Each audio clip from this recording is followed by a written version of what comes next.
Hello everybody, welcome back to my channel. Today I'm going to be doing a guide on how to become a better survivor in Violence District. I am so tired this morning. I had so many technical difficulties, like my internet wasn't working. I had to play that stupid dinosaur game. And then like the dinosaur game just stopped working for me and I was like, what the heck? But that's basically off topic. I also have a Roblox group you guys should join. I have 7 members currently. I'm thankful for what I have, but I think we can get a little bit more. Also, I'm kind of getting a little bit closer to hitting 300 subscribers. I'm at 250 something, or almost 260, I think. So I'm like kind of like rising up slowly, but also like at a good pace.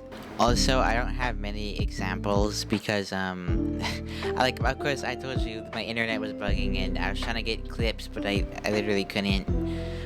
So you can play this video in your background and just listen to it. Do whatever. You know the usual. If you have any questions, ask me. I try to respond to all my comments. I read every single comment that I have, or at least I try to. If you like the video, like the video. If you really like the video, I would appreciate it if you subscribed. Enough with this long intro. I'm just gonna start the video now. Tip number 1 is kind of obvious, but please do not like throw pallets when the killer is like not nearby. I've seen so many people do this where like they're just like walking and then they see a pallet and they just throw it down, like it's for when the killer comes there.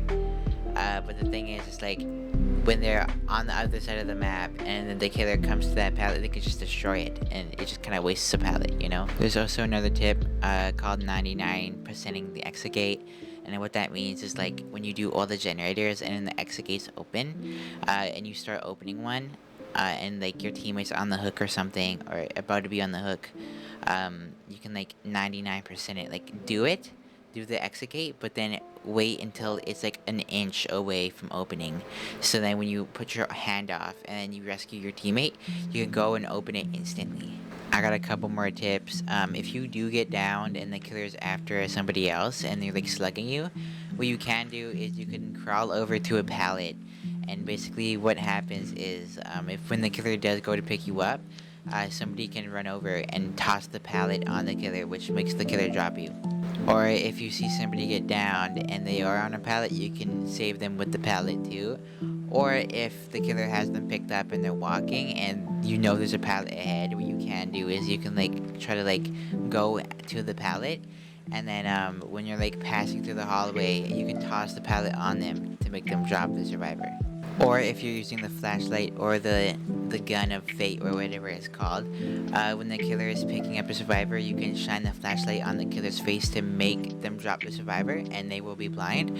Or if you have the gun, you can shoot the killer and it will drop the survivor. Also, if you're on the hook and a guy or like your teammate is running towards you to save you, and the killer is chasing them, when you get off the hook, what you can do is you can take a hit for the teammate, because you have like a passive ability where you have like a force field for like a few seconds to prevent from targeting. Also, you have to be mindful on what generators you complete, because for example, you have to do 5 generators, and I think it spawns 2 more generators than usual to prevent from camping. So if you do all generators on one side of the map, but then you need 1 more generator and it spawns 2 extra, and there's 3 generators on like one side of the map, that means you got 3 gen.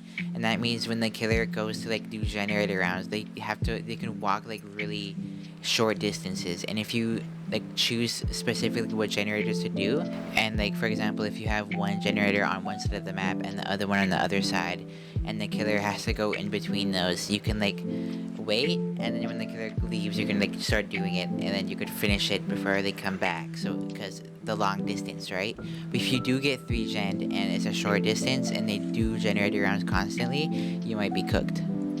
I also said earlier that you can take hits with the like a passive ability when you get off the, but you can also take hits even without that, because taking hits is really good. For example, if you're like with somebody and they're like kind of injured and you have like you're in full health state basically, and then the killer's chasing you guys, and they're about to get him, you can like take a hit for them, so then they can get to safety and you can just like distract the killer. That's basically all I wanted to say. I'm sorry It was kind of rushed video because I really wanted to put one out. It's been a few days, and also I wish I could have added more stuff.